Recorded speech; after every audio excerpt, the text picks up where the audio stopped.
ખેડા જિલ્લામાં નવા પ્રમુખની વરણી થતા જ કોંગ્રેસમાં ભડકો। કોંગ્રેસ દ્વારા નવા પ્રમુખ કાળુસિંહ ડાભીની વરણી કરતાની સાથે જ કોંગ્રેસના હાથ સે હાથ જોડો કોંગ્રેસી કાર્યકર્તાઓમાં વિરોધ જોવા મળ્યો હતો।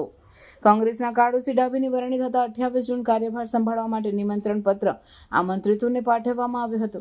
નિમંત્રણ પત્રમાં પૂર્વ કેન્દ્રીય મંત્રી દિનશા પટેલનું નિમંત્રણ પત્રમાં નામ ન હતું, જ્યારે બીજી તરફ હાથ સે હાથ જોડોના પ્રમુખ નલિત બારોટનું નામ ન હતું, જેને લઈ કાર્યકર્તાઓ નારાજ થયા। હાથ સે હાથ જોડોના પ્રવક્તા દિલીપભાઈ ગઢવી તથા બાબુભાઈ પોચુભાઈ કુમનસિંહ, સિસોદિયા મહામંત્રી લાલજીભાઈ પરમાર, ખેડા તાલુકા પ્રમુખ હાથ સે હાથ જોડો બાબુભાઈ ગઢવી, જિલ્લા ઉપપ્રમુખ દ્વારા રાજીનામા આપવામાં આવ્યા। આવનાર સમયમાં 100 થી વધુ કાર્યકર્તાઓ કોંગ્રેસમાંથી છેડો ફાડશે તેવી શક્યતાઓ વર્તાઈ રહી છે। ખેડા જિલ્લા પ્રમુખ ચંદ્રશેખર ડાભીને તથા હાથ સે હાથ જોડોના પ્રમુખ નલિતભાઈ બારોટની કાર્યકર્તા દ્વારા રાજીનામા આપવામાં આવ્યા। શું નામ છે વડીલ આપનું? મારું નામ પાછુબા કુમાનસિંહ, સિસોદિયા। શું પદ છે આપનું કોંગ્રેસ? તાલુકા મહામંત્રી।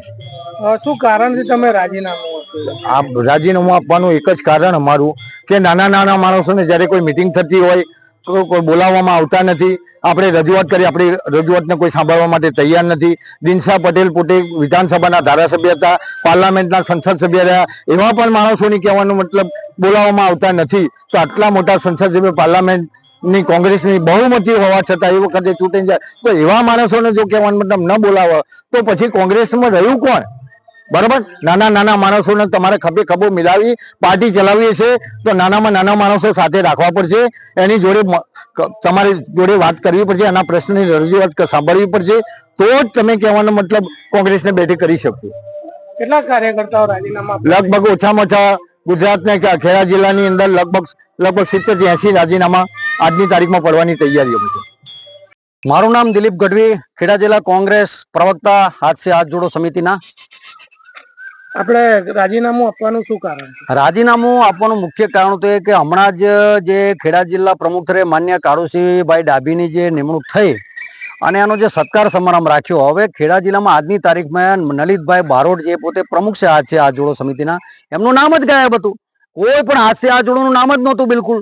તો એમને સંગઠન આજે નલિતભાઈ બારોટે ખૂબ લોહી પસીનો રેડીને એમને સંગઠન સાહેબ ઊભું કર્યું છે આખા જિલ્લામાં। અને આજે જૂની કોંગ્રેસ કરતા તો હાથ સે હાથ જોડો સમિતિ બહુ મોટી છે સાહેબ, આજની તારીખમાં મોટું વિશાળ સંગઠન છે, પરંતુ એમની જો સતત અવગણના થતી, અમે અગાઉ પણ એમને કહ્યું હતું, પરંતુ એમને માન્યા નહીં। અને જૂથવાદ એટલી ચરમસીમાએ કોંગ્રેસમાં છે કે કોંગ્રેસનું બિલકુલ આગળ આવવું શક્ય જ નથી। કોંગ્રેસ ચાલશે જ નહીં, અમારું તો એવું કેવું છે। કારણ કે શક્તિસિંહભાઈ ગોહિલ બહુ સરસ કામ કરી, એમનો ભોગ લેવાઈ ગયો। ભરતસિંહભાઈ સોલંકીનું ધાર્યું થયું, બધા જિલ્લા પ્રમુખે એમને આખા ગુજરાતમાં ચણપણાટ થવા જઈ રહ્યો છે। આવતીકાલે તમે જોજો કેટલા રાજીનામા પડે છે।